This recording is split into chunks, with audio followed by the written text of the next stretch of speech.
What's up, everybody? Welcome to the party. Today is Tuesday, March 19th, 2026.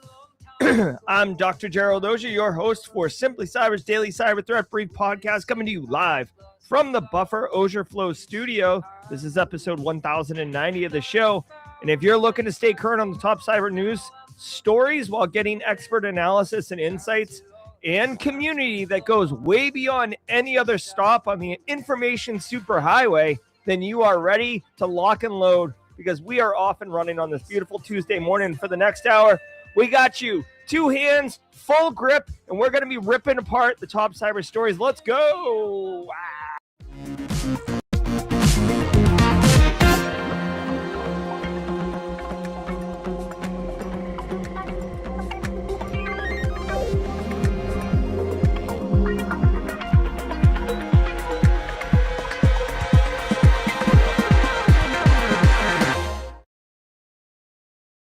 All right, what's up, everybody? I hope everyone had a lovely Monday, wherever you are doing your Monday thing. I slept like trash, but that doesn't mean I'm not here to prepare to do this show with you. Got my cup of coffee, the last cup of the entire French press. So we are locked and loaded. Listen, guys, you can go through the top cyber stories on your own time. But here at Simply Cyber, we go through those stories, which checks the box for you staying current for your threat intelligence gathering on your daily tip. But the benefit is, with 20 plus years of experience myself and a collective 1,000 years of experience with this Simply Cyber community right here, you're going to get insights that go way beyond the headlines. I'm talking things that you would only get by sitting in the chair. And what better way to learn those practical lessons than from someone who has already lived it? That's what we're doing here at Simply Cyber. I can't wait. Now, every single day of the week has a special segment, and Tuesdays is lovingly referred to as Tidbits Tuesday, where I share a little bit of something about me. We see if we vibe on it. It's a very fluid segment. We get all over the place. And we just see where it goes. We just kind of like vibe with it, right? Little method acting, just like, oh, let it wash over you. I don't even know what it's going to be today. I'm coming in hot, but we'll figure it out. Also, did you know that every single episode of the Daily Cyber Threat Brief is worth half a CPE? That's right. If you have a cybersecurity certification and you want to get it, get the CPE requirements sorted out quickly and easily, well, it's very easy. You're already here. BW5542, Face Doyle. Hey, Face Doyle, happy St. Patrick's Day. You know what I mean? All right, guys. It's wicked easy. Just say what's up in chat. You'll appear above my head, which is part of the show. You're part of the show. Welcome to the party, pal. Welcome to the party. Grab a screenshot. You'll notice that the episode title happens to have the date and unique identifier, 317/episode 1090. Include that in your screenshot. File it away once a year. Do it every day. Submit your CPs. If you get audited, the screenshots are there just in case you get audited. That's it. That's what it's all about. You can get up to 120 CPEs a year from the show, so that's very nice. Be sure to check your cybersecurity certification body's policies around CPEs. This would basically qualify as an instructor-led webinar. Cyberloom Technologies is in the chat, also a squad member. Cyberloom Technology says, what's up? Back for my second day. Hashtag first timer. Welcome back to the party, pal. All right. Hey, if you're here for your first time or your second time, kind of like Cyberloom Technologies, Marlon J, hi, how are you? Good to see you. If you're here, oh, hold on. Yeah, I'm sorry. Jesse Johnson, a.k.a. the Cosmic Cowboy, pointing out a production issue. Hold on one second. Stand by. Stand by. Check this out. Yes. Magic. All right. So now chat's popping. I put some grease on it. Sprayed a little WD-40. Gave it a little. And now it is flowing. So as I was saying, good morning to everybody. It's great to see you. Cyberloom Technologies. If you're here for the first time, drop a hashtag first timer in chat. hashtag first timer in chat. As I already demonstrated with Cyberloom Technologies, we have a special sound effect, a special emote, and, basically we want to welcome you. Here's my thing. I am passionate about cybersecurity. I'm passionate about educating others, and I'm passionate about inclusion. We all have a story. We all have our own kind of like background and history and stuff. And for me, having people feel welcome and included is very important to me. So I push it. Key core values here at Simply Cyber, just touch on them. Support, inclusion, empowerment. We want you to feel supported. You're here. Come on in. You're included. Yes. Here's some tools. Here's some training. Here's some education. Here's some links. Empower yourself. Get going. Thank you, Cosmic Cowboy, as always. All right, now every single episode of the Daily Cyber Threat Brief, including episode 1090, has show sponsors. You can see them across the bottom: Threat Locker, Anti-Siphon, and Flare. These sponsors, not only do I really enjoy, who they are as a business and the people behind them, but I also think their product or service is super awesome. So let me tell you about them really quick. Flare, guys, Flare is a cyber threat intelligence platform that is phenomenal. Again, I told you guys I love the monthly webinars they do. I like their product. If you work for an organization, any organization, and you don't have any visibility into dark web operations, you're missing a kind of a big piece of the pie. Here's the deal. You could have great controls in place, EDR, all those things, and then Carl in accounting falls for something. You've got a compromised endpoint. Threat actors aren't hacking in, they're logging in. We saw yesterday with the Starbucks story, MFA bypass. What Flare does is they go on the dark web, they go into the grimy Telegram channels, they pull all that data, and they make it very easy to query, which means at the end of the day, what's the impact for you? You can go into Flare and just type in your business domain name, your AD domain, your end users, VIPs, whatever, and you can see whether or not credentials and tokens have been compromised. You could see malware loaded on endpoints in your environment before the threat actor realizes any value from it. This is incredible insight. Go to simplycyber.io/flare.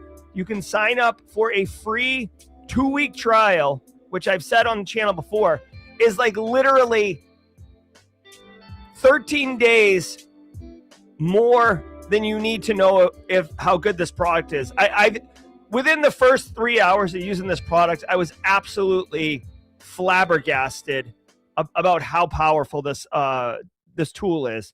You will have to fill out this form to verify that you're not a cyber criminal, because the value of this information is bonkers if you are a cyber criminal. So check it out. We've got some first timers in the chat. Lorenzo, welcome to the party, pal. Thank you, BW5542. I also want to say shout out to Anti-Siphon Training. Anti-Siphon Training disrupting the traditional cybersecurity training industry by offering high-quality, cutting-edge education to everyone, including you, Outpost Gray, including you, Space Tacos, including you, Christopher Lycia.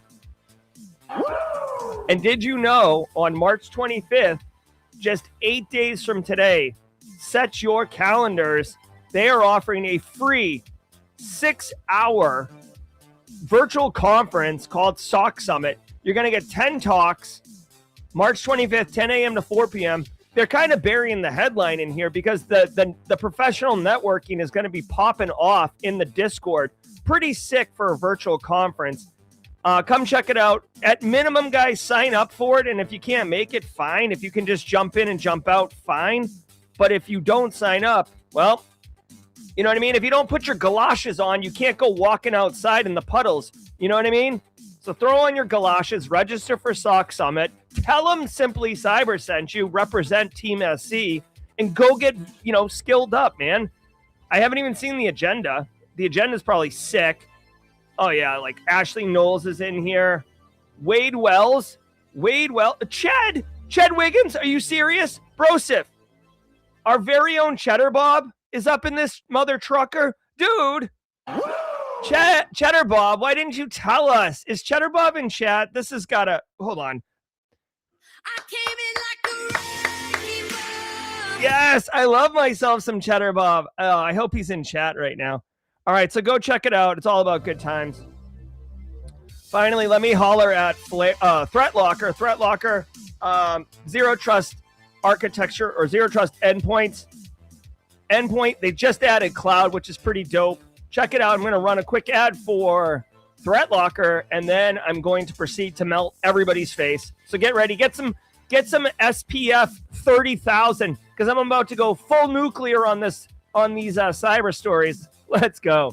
I want to give some love to the Daily Cyber Threat Brief sponsor, ThreatLocker. Do zero-day exploits and supply chain attacks keep you up at night? Well, worry no more. You can harden your security with ThreatLocker. Worldwide, companies like JetBlue trust ThreatLocker to secure their data and keep their business operations flying high. ThreatLocker takes a deny-by-default approach to cybersecurity and provides a full audit of every action allowed or blocked for risk management and compliance. Onboarding and operation is fully supported by their US-based Cyber Heroes support team. Get a free 30-day trial and learn more about how ThreatLocker can help prevent ransomware and ensure compliance. Visit threatlocker.com/dailycyber.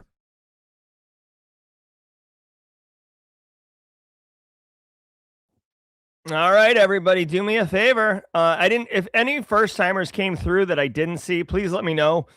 Space Tacos, I know you're always really good about that. I do want to welcome all the first timers. I do take it as a point of pride to welcome the first timers.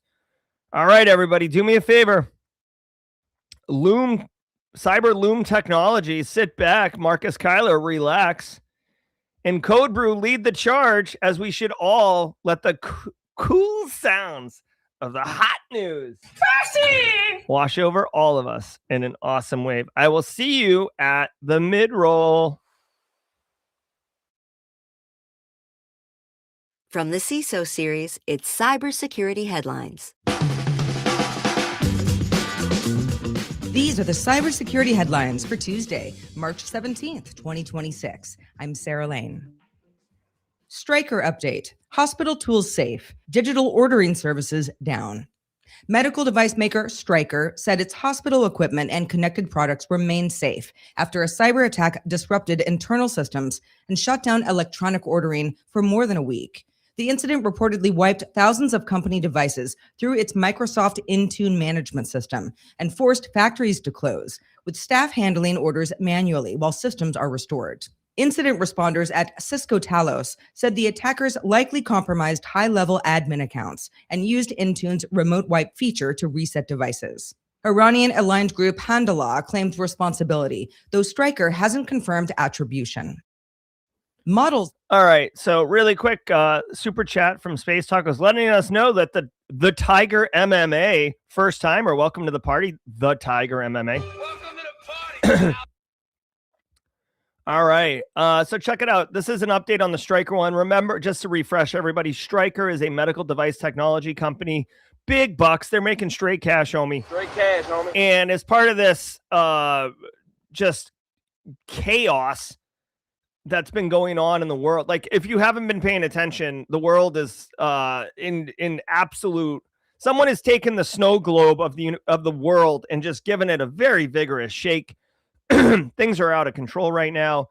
Iran is facing existential threats, so they're pulling out all the stops. They do have a very effective cyber capability, notably muddy waters, but they have other cyber capabilities as well as allies, with very effective cyber capabilities that operate in asymmetric warfare types. Anyways, Stryker Medical, for whatever reason, they got caught in the crosshairs of allegedly an Iranian-based threat actor or an Iranian activist-based threat actor, like an Iranian, not sympathizer, but someone who aligns with Iranian values. And they got wiped. Now, what's really interesting about this one is when we talk about living off the land, right? This is a term that everybody in chat should be familiar with. So if you're not familiar with this term, allow me to introduce you to it. Living off the land is where you use native binaries or native applications, native executables, typically to the Windows environment, but you can do it in Linux, to achieve whatever malicious operations you want, right? So There's a really popular website called Lullboss. Hold on, man. Bro. All right, Lullboss. Here, I'll drop it in chat. It's a GitHub repo. And you can see here, all these Windows binaries can be weaponized. So, like, whatever. Command.exe is an obvious one, right? You can download, upload stuff. Conhost control. All these things come native. Like, I don't care where you are. I could go to Best Buy right now and purchase a Windows box, and all of these binaries are going to be on there. This is what living off the land is. Not only does the threat actor know that the binaries are going to be there, but it also does not flag EDR. Unless you have a really well-tuned EDR for anomalous behavior, it doesn't flag EDR because it's a native signed Windows binary. All right, so why the hell are you telling me this, Jerry? Like, what's this got to do with anything? Well, Intune is a mobile device management, commonly referred to as MDM, and this is an enterprise solution that allows you to allow workforce to use their personal devices, phones, tablets, and even endpoints, like workstations, laptops, whatever, to be centrally managed. That way, if I'm, a big VIP and I've got my big VIP phone with my big VIP information and data on it, and then I leave it in my big VIP Uber, you can wipe my phone remotely and know without doubt that information has been cleaned. If I'm a threat actor and I steal a laptop, you can wipe it. So the Iranian people got into the MDM administrator console effectively. Now, I don't know what level permission they had, obviously some type of admin level, but they got into there and they just issued the wipe command. So effectively, they acted like every employee at Stryker left their phone in the Uber and issued the wipe command. And that's what's causing the problem, okay? So that's, weaponizing a known capability that it shouldn't have been. Hey, King Midas DTX, welcome to the party, pal. Welcome to the party, pal. All right. Yeah, so, as DJ BSEC is pointing out really quickly, if you have backups, this is trivial to just restore from backups, right? If you have images, restore the images, et cetera, et cetera.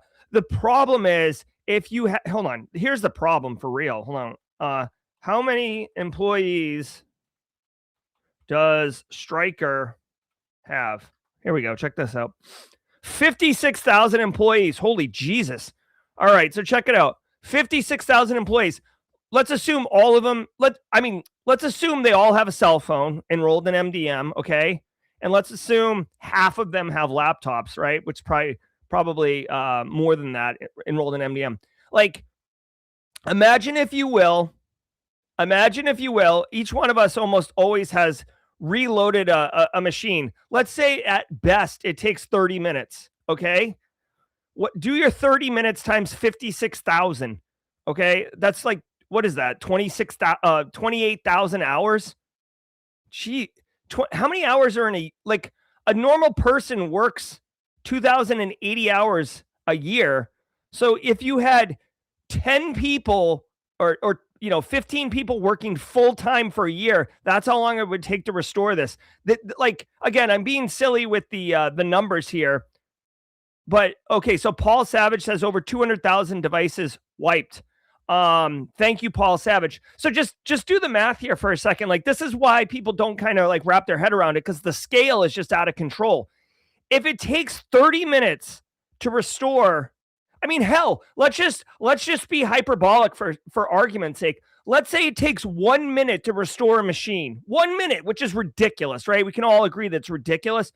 With 200,000 endpoints wiped, it would take 200,000 minutes, right? So of course, this is going to be ridiculous, but 200,000 divided by 60, 3,333 hours.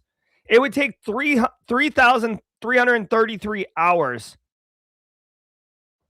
right? So even if you had, 10 people working on it, it would still take 2 months. If you had 10 people working on it from sun up to sundown, and it took 1 minute to restore, it would take 2 months. Do you get the scale of this now? How insane this is? So this is obviously really devastating for Stryker. I'm sure it's all hands on deck there around restoring data and restoring information. The only other thing I'll point out really quickly is that they mention that the medical devices were not impacted. Of course. Listen, two things. One, the medical devices are not part of the Stryker kind of enterprise, right? Typically, they're on the hospital's networks, their hospital systems, etc. The other thing I want to point out, basically, the medical devices wouldn't be enrolled in Intune. Okay, so they're not affected. The other, like, I wanted to make a joke too. Like, also, LOL, get ready for this. The medical devices probably are running an operating system that doesn't even support Intune. Oh, Jerry, you jester, you make funny. I'm just saying that, like, medical devices typically run on like XP and 7. All right. So Phil Stafford gets the joke too. Let's see. DJ Bisek is quite chatty on this particular topic. Let's see what he says. He says you don't need to re-image the machines. They just have to add the machine back to Intune AD and everything will auto push while they continue to work. Bigger issue is they are still in the environment. All right. So threat actors up in that piece. Mara Levy did say earlier she was wondering how they got in initially. If I had to guess, compromised credentials, phishing kind of thing. Why they went after Stryker specifically, I have no idea. I would say it was a crime of opportunity, less a crime of deliberate intent. Like, as far as I know, Stryker isn't. I mean, this just occurred to me. This is kind of ridiculous, but like, it is a medical device company. But I would say that Stryker does sound kind of like a defense industrial base, tip of the spear missile weapons company, right? You know what I mean? Like, and then, like this scene right here, like, wasn't the missile that Tony Stark launched? If you're listening on video, I'm showing the scene from Iron Man 1 where Tony Stark is doing a demonstration and just absolutely obliterates a mountain. I feel like that was a Stryker. Okay. So my hot take that there was a naming collision around missile systems is not true. Apparently Stryker does work with Israel, which obviously is the root of not the root of the conflict, but part of the conflict. And Stryker bought an Israeli company. Okay, Rogue Cyber chiming in. So at the end of the day, this all maps to politics and, basically politics and, world power, national security. Thank you. Apply to be the face of AI scams. A Wired investigation found dozens of Telegram job listings recruiting AI face models, often young women, to appear on deepfake video calls used in romance and crypto investment scams. Applicants record large volumes of calls, sometimes 100 to 150 per day, while AI software swaps their faces onto fake personas to build trust with victims. Researchers say the roles are tied to large scam compounds in Southeast Asia, where some workers may participate voluntarily, while others face coercion or even trafficking. What? Okay, so... all right, so to me, this is just a slight refinement on an existing crime, existing scam. As we know, Southeast Asia... like India for a long time has these scam call centers, but Southeast Asia, like Cambodia, I think it's in Vietnam and the Cambodians are coming in, or the Vietnamese are going into Cambodia. I think Cambodia is where this going down. And honestly, this is like a human rights crisis, or like a humanitarian crisis. People looking for work, the Vietnamese, they go to these opportunities in Cambodia. The Cambodians take their passports. Hold on. I might be getting this backwards. Hold on. Pig butchering. Allow me just 1 second, because I don't want to pig butchering, Southeast Asia, Cambodia. I think it's Cambodia, because Thailand cut the power on Cambodia. Yeah. Here. Okay. Cambodia government allows slavery and torture. Okay. So, as I was saying, Vietnamese come into Cambodia, they take their passports, and then they basically just put them in effectively like labor camps. And if they don't hit their metrics on romance scams and just straight up call scams, they get beaten and stuff. It's a horrible, horrible situation out there and a horrible life for these individuals. They're just adding AI to the people's faces on the FaceTime calls. That's it, right? So now when I call you, I don't look like a Cambodian. I look like a very attractive whatever you're into. Okay, we do some, they're probably not doing OSINT on like whatever, Casually Joseph. I pick him because he's probably asleep right now. They're not doing research on Casually Joseph and finding out what he's into and then deep faking a model on it.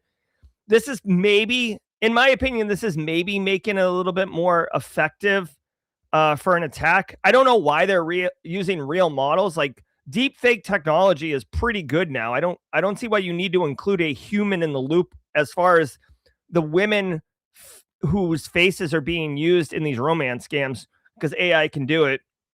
So anyways, this is just interesting. What I would say is I would caution your friends, family, and loved ones around responding to gig opportunities from a Telegram channel. You know what I mean? Like, to me, like, I don't know. I make some assumptions as to like what is obvious, but like, dude, if someone messages you and like, hey, would you like to come on a web chat? I'll give you $100 just to like show your face. I mean, I guess that is kind of feels like low risk for these women, but I don't know. I just don't know why the threat actors would even bother with real humans when they can just do deep fakes. Also, really quickly, because I watched James McQuiggan's training, if you are suspicious that someone's doing a deep fake, have them do this. Like very slightly, put their hand, spread their fingers slightly over their face and have them just kind of do this a little bit. The deep fake tech will not handle that. Basically, like, you'll do this and like your mouth will appear over your hand and stuff like that. Just a fun fact. So Phil Stafford, who's one of our 2 resident AI experts, is chiming in saying real models are cheaper at scale right now. Give it 6 months and it'll change. All right, there we go. Cybercrime up 245% since Iran conflict. Akamai reports that cybercrime activity has surged 245% since the start of the Iran war, with botnet scanning, credential. I'm sorry. I paused this mid one just because, like, whatever, cybercrime's skyrocketed. We can do that. James McQuiggan, who's a deep fake expert, is saying you can ask them questions too, right? Of course, you can't deep fake knowledge. I just want to share this really quickly because I heard it and I love it. I don't want to disclose the organization that did this. But, a lot of people are now using AI to transcribe the conversation and get real-time answers. So if you're job interviewing someone and they're absolutely destroying the answers and you think that they are cheating using AI, I heard a business say this on a job interview. Okay, so pretend let me interview someone. 1990s Brenda. Okay. I'm interviewing 1990s Brenda, and Brenda's absolutely slaying it. And I'm like, wait a minute. Like, Brenda's like, well, obviously the Bella Lapadula system would. And I'm like, okay, Brenda, here's the easiest way. Ask them to turn around and then answer a question. And if they're like, I'm not going to turn around, be like,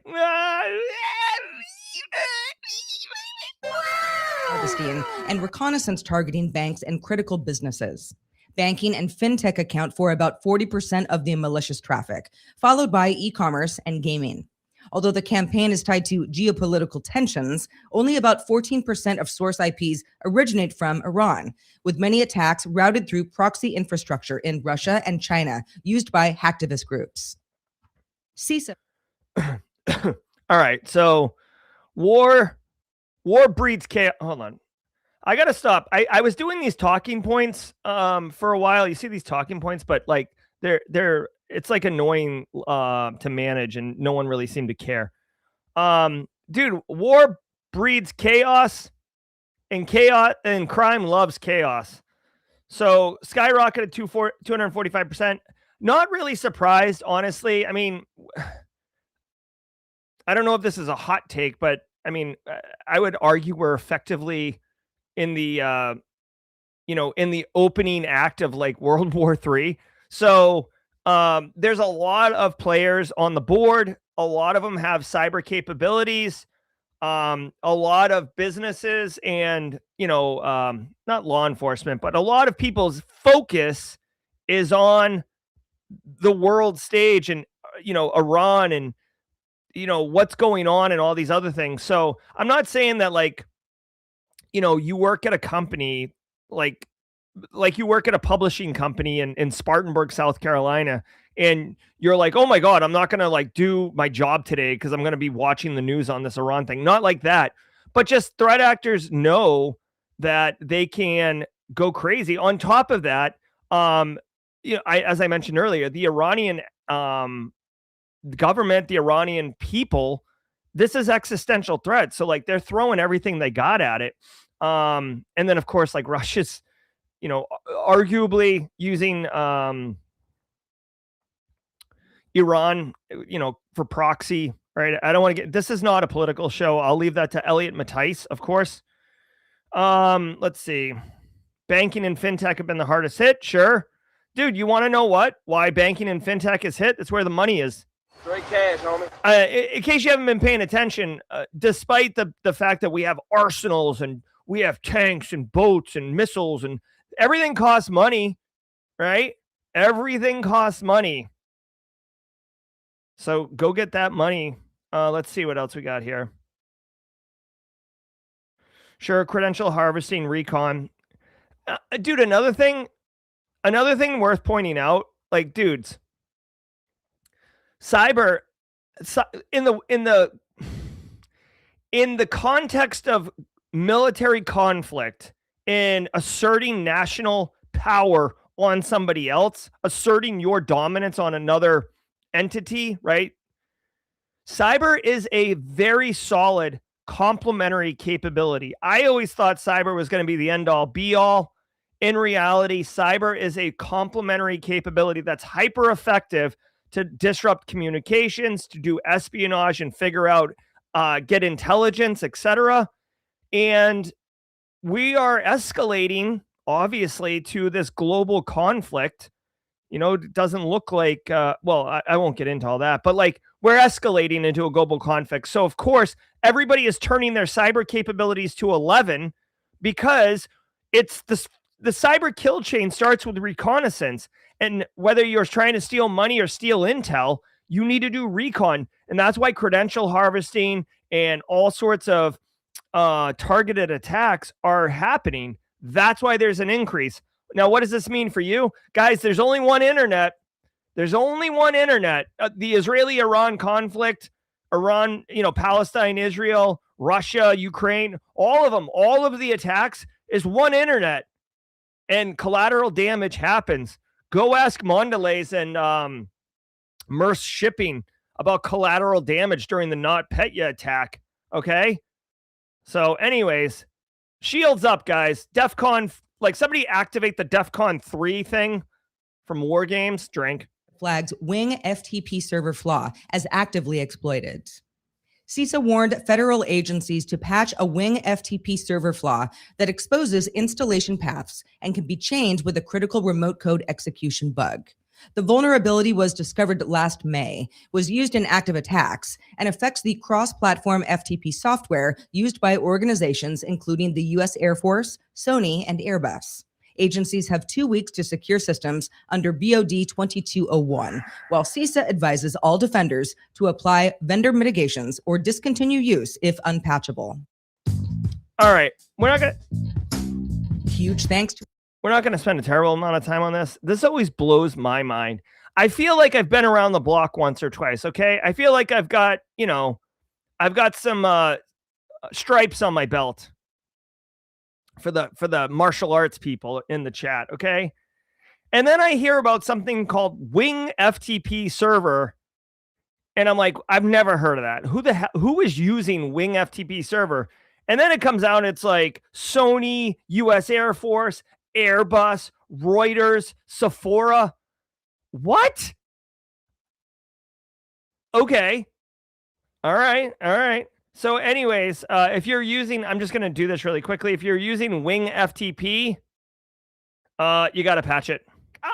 You got to patch it. All right. It's actively being exploited. It's in the KEV, the known exploited vulnerability catalog. Go patch it for the sake of time. We're going to keep on moving. Also, fun fact, Wing FTP, not to be confused with Winger.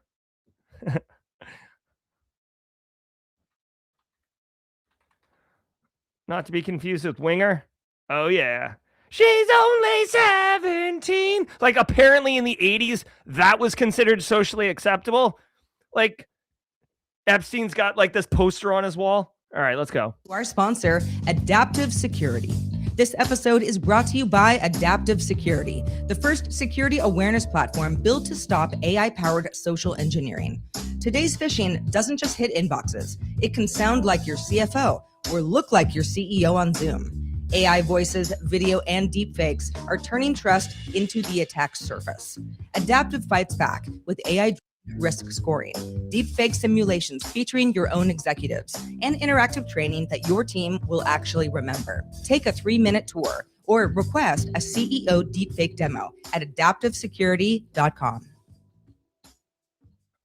Yeah, sorry, that was a little spicier than I was expecting. Spicy! I'll tell you though, that whole story arc, like that, like deplorable, disgusting. All right, let's do this. Hold on 1 second. All right, hold on 1 second.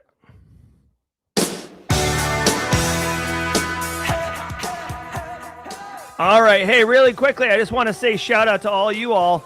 For those who are here live, you get to listen to Simple Minds. If you're watching on replay, you don't see this part because I go in after the show and carve out this segment. If you are if you're here live right now, but you're not normally on replay, let me know if it bothers you that I cut out this segment. I don't know, man. It's hard to serve both audiences, okay? But I do cut it out. All right, yo, shout out to all the stream sponsors: Threat Locker, Anti-Siphon, and Flare Academy. Flare, Cyber Threat Intelligence Platform. Remember, Anti-Siphon's SOC Summit next week. Members of the Simply Cyber community will be speaking there. Dan Reardon has an anti-cast coming up. All right, every single day of the week. Every single day of the week has a special segment. And Tuesdays is Tidbits Tuesday. And I just want to, I share a little bit about myself, and we see if we vibe on it. Now, I guess one fun thing is, I don't know, what was your first concert you went to? First concert I ever went to. I'm not huge into going to concerts, but it is an experience going to a concert.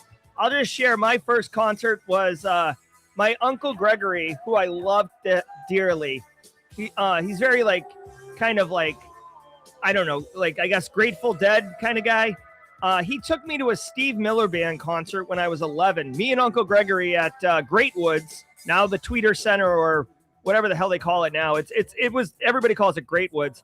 And Steve Miller Band, 11 years old. I also want to say I saw Godsmack, which is ridiculous. I saw Godsmack on New Year's Eve, I think Y2K, and they detonated their tour bus at midnight, and a couple others. So what was the first concert you ever went to? Drop it in chat. Would love it to hear what DC is like a great spot. Also, really quickly, final fun fact for everybody: the band that I have seen more times in concert than any other band you may not get, but let me tell you, the band that I have seen more times than any other band The Roots. I have seen The Roots probably 6 times in concert. Woo! All right, let's keep cooking.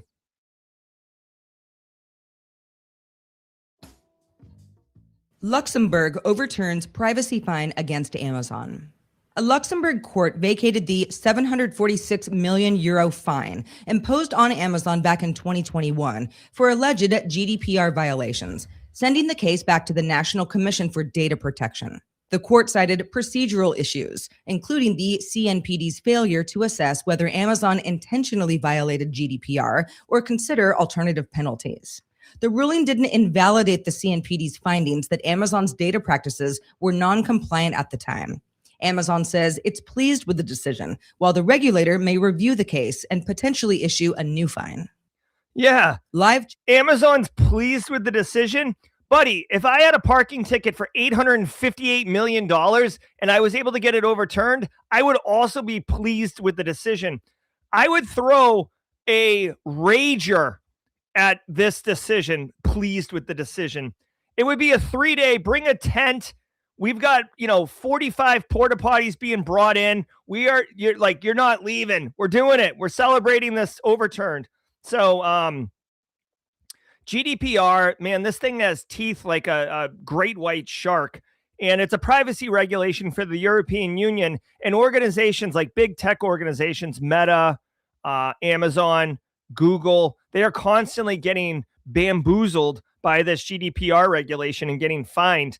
Specifically in Ireland, where Meta, a lot of these big tech billion dollar companies will not host their company. They'll establish a company proper in Ireland because of the tax rules and the way they can kind of not pay taxes. So what is Luxembourg all about here?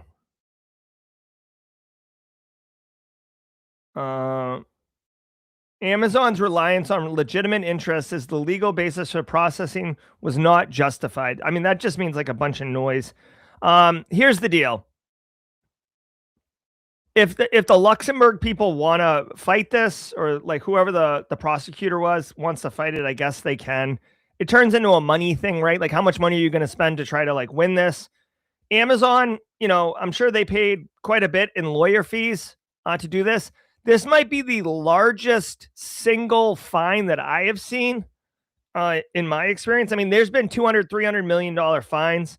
GDPR fines largest. I'm just really quickly. Holy crap, dude. Meta got fined $1.3 billion by the Irish Data Protection Commission in 2023. Yeah. So this is why Ireland is always involved, because these companies set up kind of headquarters in Ireland for tax reasons. Amazon got hit for $746 million. This is the one that just got overturned, so not a big deal. And then Meta, again, $405 million. Here's my thing, man. Think about this. Think about how much money Facebook/Meta must be making, where they can just eat $1.5 billion in fines and be like, cost of doing business. Hand me another yacht, will you please? Thank you. Like, it's insane the amount of money that they're dealing with in there. Like, absolutely mind-boggling. Anyways, if you handle private personal data, GDPR related, European Union citizen related, you should be mindful of GDPR. I run Simply Cyber Academy, right? There's, European Union citizens in Simply Cyber Academy. So guess who's got 2 thumbs and has to deal with GDPR? This guy. Abused to phish credit card personal data. A new phishing campaign abuses the live chat platform, impersonating Amazon and PayPal to trick users into sharing credentials, MFA codes, credit card info, and other personal data. Cofense researchers found attackers using 2 tactics: a PayPal refund lure and a generic order confirmation prompt, both leading to live chats with human operators posing as support agents. The campaign relies on real-time social engineering to make interactions seem trustworthy, which ups the chance of successful data theft. Cyberattack. So I haven't heard of live chat before, but this is pretty clever. So normally when you think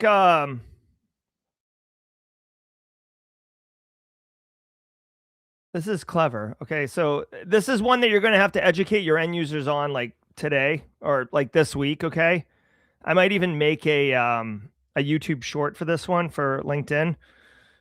Here's the deal: when a threat actor sends a phishing email, it's asynchronous, right? Think about it. I send a phishing email, it sits in your inbox until you open it potentially. Then you read it and have to take some action. And then maybe I grab your creds or whatever. But like the threat actor is not actively engaging. They lay their, their rabbit trap, right? They put their box with the little stick in it and the carrot underneath it. And you either get the box over your head and you get trapped or you don't, period, full stop. This one adds a dimension of interactivity and synchronicity that can increase the likelihood of the threat actor's success, which is why I want to call your attention to it and why you should be calling this to your end user's attention. So in this particular instance, they send the same phishing email.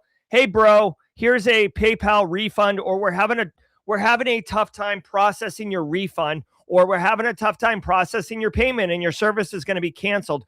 We're having a tough time. Hey, like we accidentally charged you $1,000. I could see this working super effectively. Hey, we accidentally overcharged you $35 on your last Amazon delivery. We're trying to refund you, but we're having issues confirming something. Please connect with a Amazon associate in order to get your money.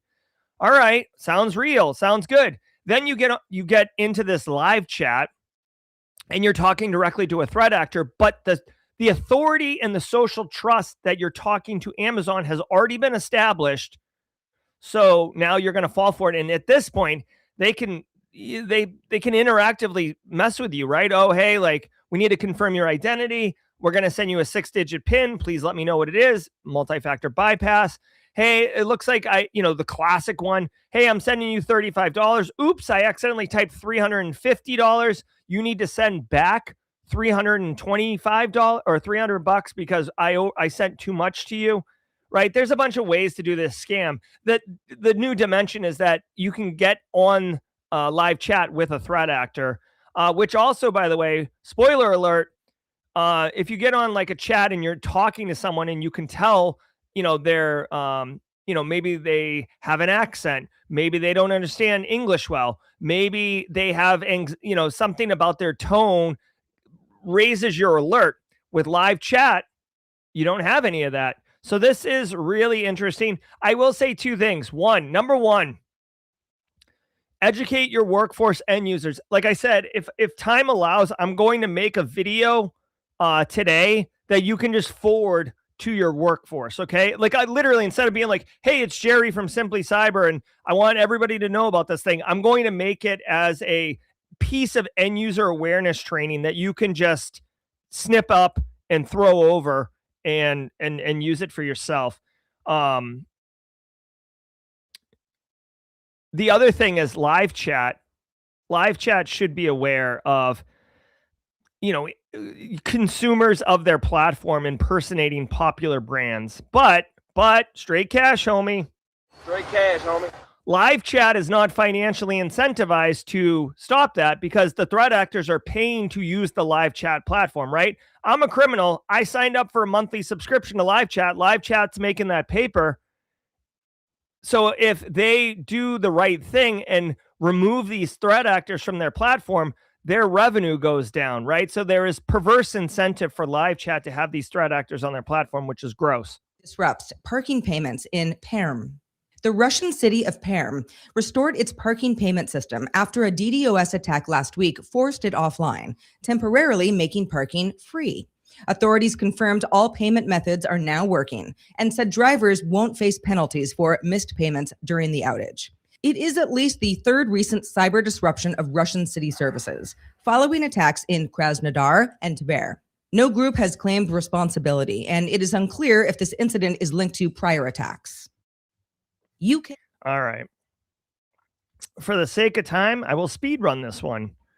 All right. Here's the deal. This is a distributed denial of service attack. If I had to guess, Ukrainian-based or Ukrainian activist aligned threat actor, if you want to use the term threat actor,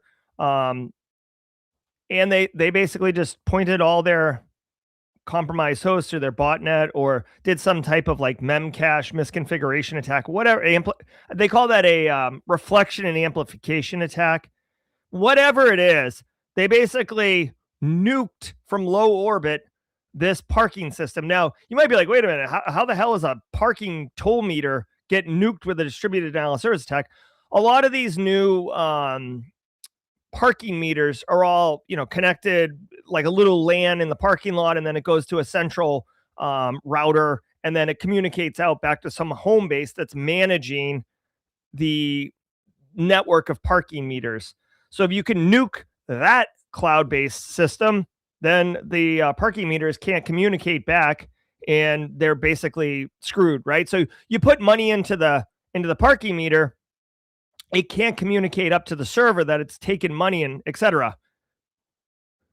So anyways, to me, this sucks, right? I mean, that company probably, it sounds like a boring company, but it probably makes a lot of money because of parking fees.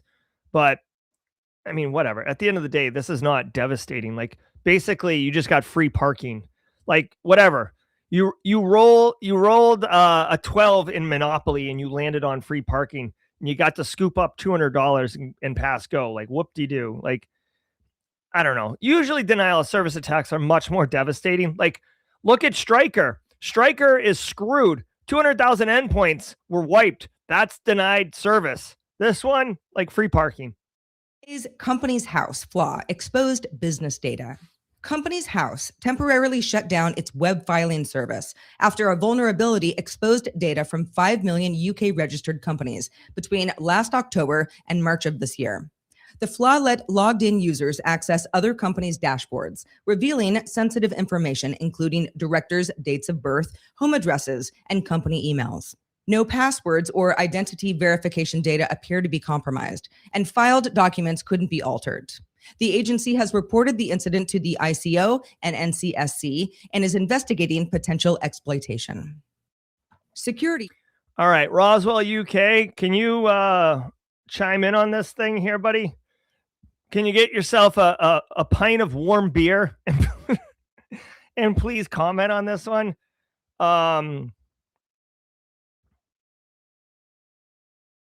This is gross. So here's the deal.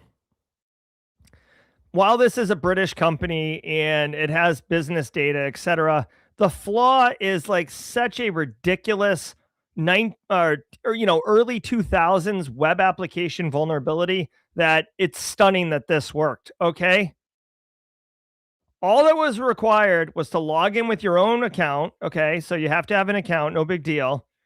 And then opt to file for another company and enter that company number for any of the other 5 million companies. So if you knew the company number, you could just type it in, or you could just randomly guess one, and sure enough, you'd get it. This goes back to like basically where there's a unique identifier in the URL, and you just basically manipulate the URL to iterate over businesses. You could use a tool like Burp Suite to automate iterating over all these businesses. They do have a little bit of security. They'd say they'd ask you for an authentication code, which you didn't have.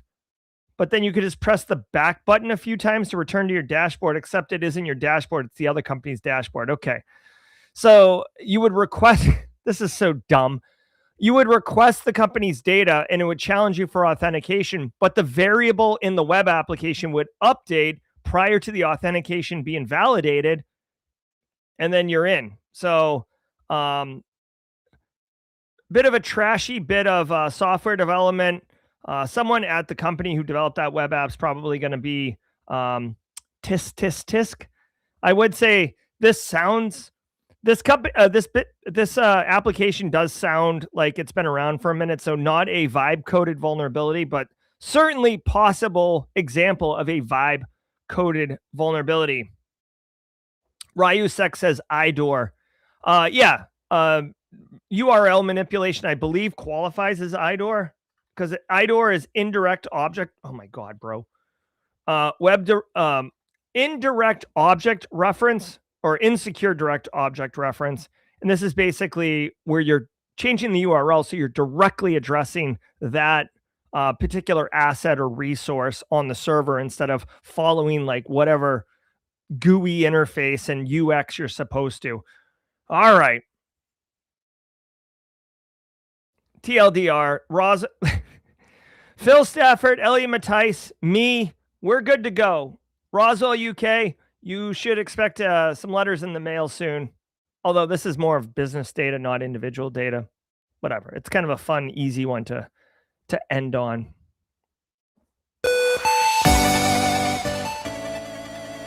All right, y'all. Holla, holla, holla, holla, holla. The stories are done. The coffee is empty. It's Tuesday, which means I'm going to teach at the Citadel. You didn't know, I'm adjunct faculty at the Citadel Military College here in the Low Country, and school is in session. So gonna go. We were on spring break last week, so woo! Jerry gone wild. All right, guys, this has been Simply Cyber's Daily Cyber Threat Brief podcast. I was your host, Dr. Gerald Auger. Now, the show might be over, but don't go anywhere because we are going to pivot to the next show. You don't have to go anywhere. I handle the transition. The show is jaw-jacking. It is a 30-minute AMA. So all you have to do is put a question in chat with a Q at the beginning, and Eric Taylor is going to be the host of jaw-jacking today. Eric Taylor has deep incident response, digital forensics experience.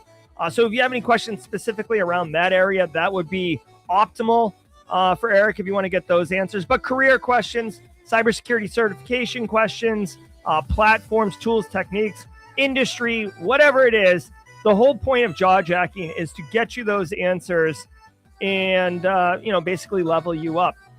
Guys, have a great day. Thank you so much. William Bailey, I just explained jaw-jacking. I hope the definition made sense.